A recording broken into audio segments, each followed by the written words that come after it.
더불어민주당 소속 충북 청주시 서원구 이장섭 의원님 질의해 주시기 바랍니다. 먼저 희망 회복 자금인데요. 제가 이제 우리 추경안이 나오고 나서 지역의 소상공인들을 좀 만나봤습니다.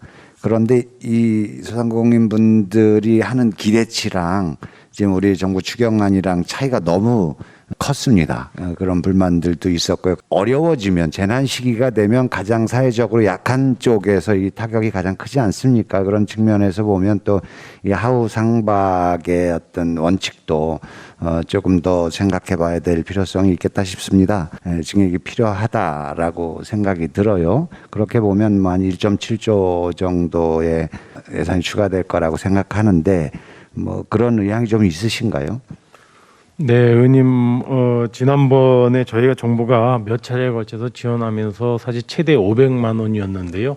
이번에 그래도 어려운 여건이지만은 최대한 정부도 그런 아픔을 헤아려서 사실 최대 이제 900만 원까지 해왔는데요. 희망 회복 자금하고 이제 손실 보상 법제화에 따른 본격적인 보상 소요인데요.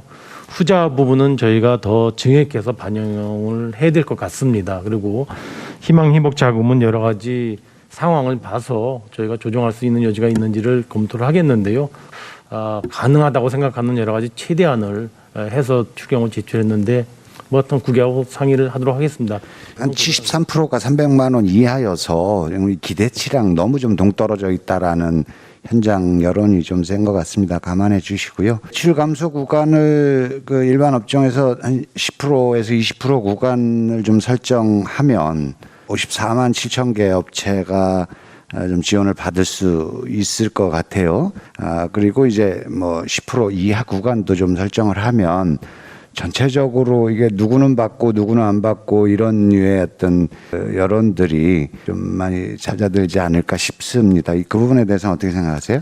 사실은 지금 보상이 그 국민지원금 이외에는 금지 업종과 제한 업종만 원래 대상이었는데요. 금지 제한 업종이 아니지만은 또 매출이 굉장히 크게 감소한 업종도 지원을 추가적으로 할 필요가 있다 해서 저희가 사실 경영 위기 업종이라고 매출이 20% 이상 감소한 업체는 경영 위기 업종이라는 별도의 트랙을 만들어서 이번에 같이 가져왔거든요. 그런 의미에서 보면은 정부도 그 소상공인들의 어려움을 최대한 헤아리려고 이렇게 해왔다는 말씀을 드리고요. 현재는 매출이 20% 이상 예, 그래서 그 구간은 10% 구간까지 좀 올리면 어떨까 싶은 거죠. 뭐 저희가 볼 때는 그는 20%를 좀 정부 결정을 좀 존중해 주셨으면 합니다, 의원님. 지원금이 쭉 나갔을 때 이게 같은 동네에서 같은 시장이라든지 여기서 상호 비교돼서 나오는 문제들이 꽤 크게 이제 정부에 대한 뭐 불신이랄까요, 불만 이렇게 작용할 수 있어서 그래서 가능하면 어쩌면 가장 어려운 분들 아니겠습니까? 오죽하면 문을 닫았겠느냐.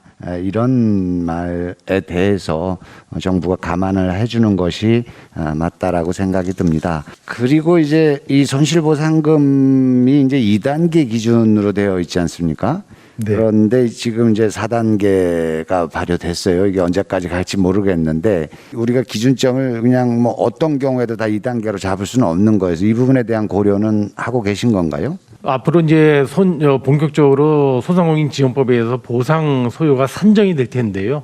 아마 방역이 4단계로 가면서 저는 보상 소요가 늘어나지 않을까 싶습니다. 그만큼 아무래도 피해가 커지기 때문에 그래서 방역이 강화된 거에 상응하는 보상이 되도록 저희도 거기에는 뭐 차질 없이 그렇게 하도록 하겠습니다. 그렇게 해야 되겠죠. 그런데 이게 당장 이제 올해 집행돼야 되는 상황이다가 보면 그 부분은 어떻게 고려하실 수 있겠어요? 예, 지금 그래서 요번에 소상공인에 집중적으로 지원하는 3조 9천억 원, 3조 3천억 원이죠. 법제 소요비는 빼면 3조 3천억 원을 일단 국회에서 결정해주면 가장 신속하게 제가 보건데 8월부터 지급될 수 있도록 하고요. 일괄적으로 준 게 아니고 개인 맞춤형으로 되는 거는 심사 기간이 종료되는 대로 가장 빠른 시일 내에 저희가 지급할 수 있도록 하겠습니다. 예. 자금 문제인지는 모르겠습니다. 노점상 지원 관한 문제인데요.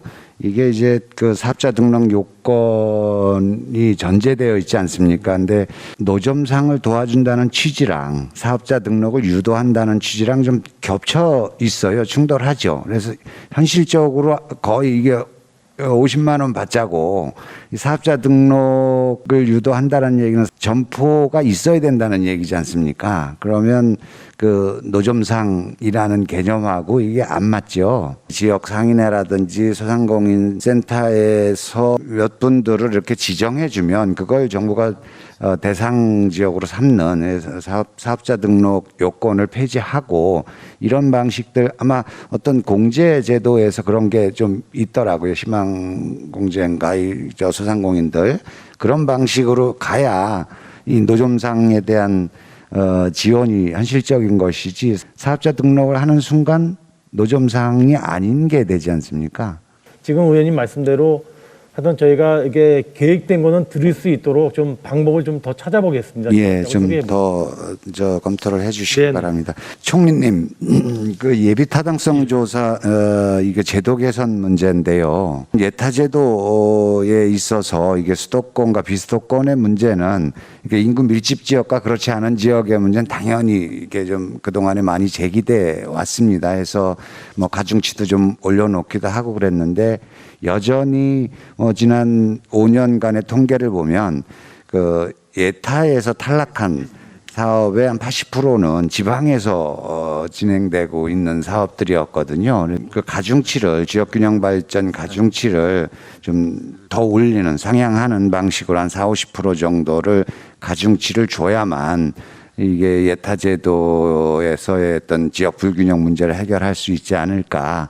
의원님께서 오늘 제기하신 대로 너무 인구가 밀집된 수도권과 나머지 지방 간의 이런 모든 문제에서 자꾸 격차가 일어나는 부분들은 분명히 어떤 형태로든 시정이 돼야 되고 그런 의원님의 어떤 철학에 동의를 합니다. 예.